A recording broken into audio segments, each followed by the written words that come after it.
Good morning বন্ধুরা, শুভ সকাল। রাধে রাধে। কেমন আছো তোমরা জানিও। আমিও বেশ ভালো আছি। আমি রূপা। আমার আরও একটা নতুন ভিডিওতে তোমাদের সবাইকে অনেক স্বাগত। রূপা অফিসিয়াল ইউটিউব চ্যানেলে তোমাদের অনেক অনেক ভালোবাসা রইল। আজকে নাকি মাছ খেতে হয়, মা বলল, তাই দিদি আর মা মিলে দুজনে মিলে খুব সুন্দর কাতলা মাছ রেখেছে 1 কিলো। তাই এখন আমাকে রান্না করতে হবে। তার মধ্যে আরেকটা কথা আছে, চলো তোমাদেরকে আমি দেখাচ্ছি। আগে মাছটা রেখে নিই, একটু নুন হলুদ মাখিয়ে রেখে দেবো, একটু পরেই রান্না করব। চলে আসলাম তরকারি ঝুড়িটা নিয়ে এখানে দেখার জন্য যে কী রান্না করব। দিদি চলে গেছে কাজে, মাও চলে গেছে কাজে। বলল যে আলু দিয়ে মাছের ঝোলটা খুব সুন্দর করে রান্না করতে।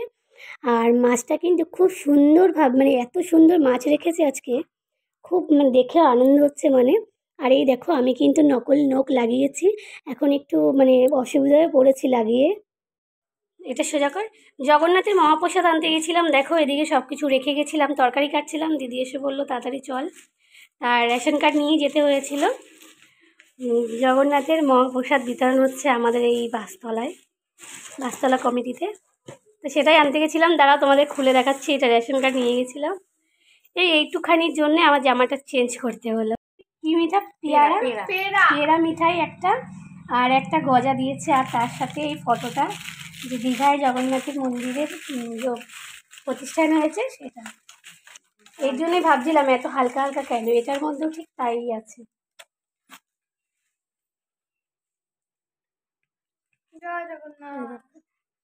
রান্না এখনো করিনি, সেই মাছে হলুদ আর নুন মাখিয়ে রেখে দিয়েছি।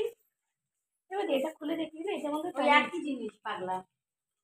তাহলে এখান দিয়ে নিয়ে একটু খাই। কে গজা মিঠাই এটা কে খাবে বলতো? পেয়ারাটা পেয়ারা না, কি বলে, পেয়ারা মিঠাই। এই দেখো, এই যে আমি আলুগুলো কেটেছি, আলুগুলো কাটতে যে আমার কতটা অসুবিধা হয়েছে। আমি ঠিক এখন নখগুলো কিরম কালো হয়ে গেছে, আর ভাবছিলাম যে বসে বসে এই নখগুলো আমি পরিষ্কার করবো কী করে। যে পেঁয়াজ কেটেছি, কাটার জন্য আমার হাতগুলো কিরম কালো কালো হয়ে গেছে। আমি নখে একটা জোর দিতে পারছি না, বুঝতে পেরেছো? আসল নখগুলোই কিন্তু অ্যাকচুয়ালি ভালো। এই যে নখ, অনেক রকম মানুষ নখের খুব যত্ন নেয়, খুব ভালোবাসে। অনেক সময় নেল স্টেন্স করে, কিন্তু কিভাবে যে তারা মেনটেন করে সেটাই আমি বুঝতে পারি না।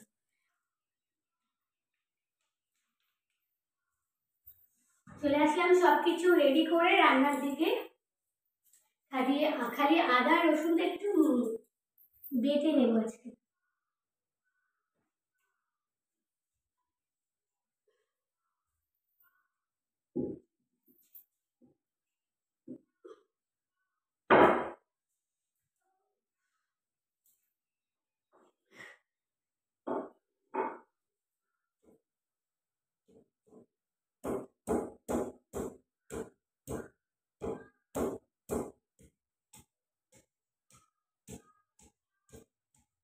হালকা একটু থেতো করে নিলে বাড়তে অসুবিধা হবে, আর বেশি অসুবিধা হবেও না, কেননা খালি রসুন আর আদা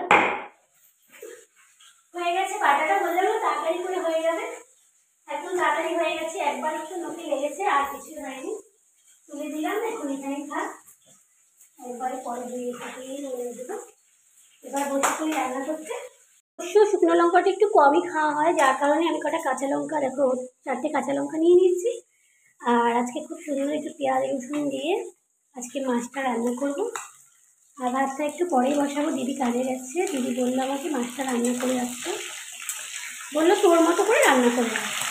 আর অনেক দিন আমাদের বাড়িতে মাছ রান্না হয়নি, আর কটা শুটকি মাছ আছে। সেই শুটকি মাছ কটা আমার দিদি দিয়েছিল, মেয়ের দিয়ে দীঘা গেছিলো, সেখান থেকে নিয়ে এসেছি। সেই ভিডিওটা যেদিন বানাবো শুটকি মাছটা, সেদিনটা তোমাদের সাথে শেয়ার করবো। আর আসলে আমাদের বাড়িতে শুটকি মাছটা না কেউ রান্না করে না, একমাত্র যখন দিদি যায়, এর আগেও দিয়েছি, যখন দিদি যায় এখন আমিই রান্না করি।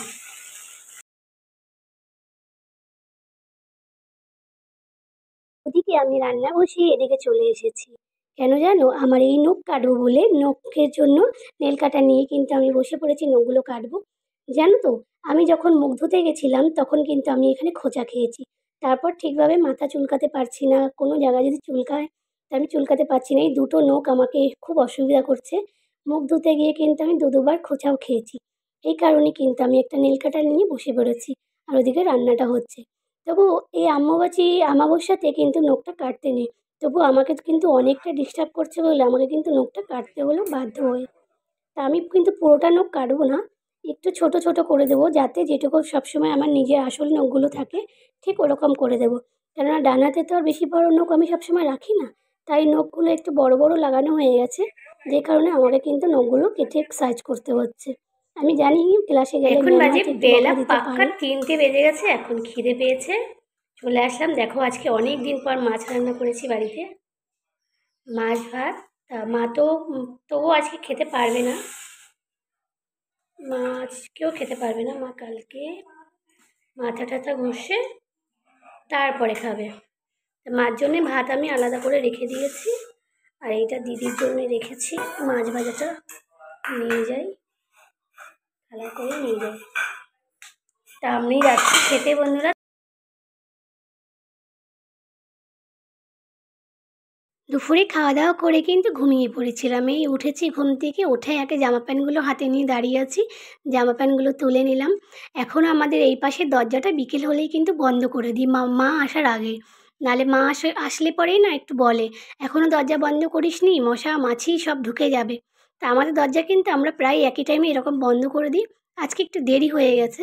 আর এই যে বালতিতে জল ছিল রাখা, সেই জলটা কিন্তু আমি এখন পাল্টে দেবো। কেননা জলটা না রাত্রিবেলা যদি এক বালতি জল ঘরে নিয়ে রেখে দেওয়া যায়, তাহলে আমার মার অসুবিধা হয় না, বারবার কলে যেতে হয় না হাত ধোয়ার জন্য, এই কারণে। তো চলো বন্ধুরা, আগে দরজাটা বন্ধ করে দিই। মা যদি চলে আসে হয়তো একটু মনে মনে রাগ করতে পারে, যেহেতু মশা ঢুকে যায়, খুব বড় বড় মশা ঘরের ভিতর ঢুকে গেলে না রাত্রিবেলা একটু ভালোভাবে বসা যায় না, মশার ধূপ না জ্বালালে। এই কারণে একটা প্লাস্টিক দিয়ে দিচ্ছি, যাতে বৃষ্টি আসলেও জলটা ডাইরেক্ট দরজায় না লাগে। দরজায় লাগলে হয়তো দরজাটা খারাপ হয়ে যেতে পারে, এই কারণে মা একটা প্লাস্টিক বেঁধে দিয়েছে, যে কারণে প্লাস্টিক দিয়ে আমি দুটো ইট চাপা দিয়ে দিলাম পাশে। আর এই পর্দাটা একটু টেনে দেবো। তারপর যাব, ঘরের আরও কিছু কাজ বাকি আছে, ঘর ঝাড়ু লাগাবো, আবার সব কাজগুলো সকালে একটু রিপিট করতে হবে। ঝাড়ু ঠাড়ু লাগিয়ে ঠাগিয়ে তারপর একটু বিছানা করা বাকি আছে, সেই বিছানাটাও করে ফেলবো। ঘরগুলো ঝাড়ু লাগিয়ে দিয়ে এবার আমি বিছানাটা করে নিচ্ছি। এদিকে আলনায় জামা কাপড়গুলো গুছিয়ে রেখে দিয়েছি। মা আসলে যেহেতু মাকেই করতে হয় বিছানাটা, তাই আমি প্রত্যেক দিন বিকেলবেলায় ঠিক সন্ধ্যা সন্ধ্যা টাইপে আগে আমি বিছানাটা করে রাখি। তা চলো বন্ধুরা, বিছানাপত্র হয়ে গেলে আমি কিন্তু স্নানটা করে একবারে ঘরে ঢুকে তারপর টিভির ঘরে ঢুকবো। সেই সকালবেলা স্নান করেছিলাম, পুরো দিনই একদম ঘামিয়ে জামা কাপড় গন্ধ হয়ে গেছিলো বলে আরও একবার সন্ধ্যাবেলা স্নানটা করে নিলাম।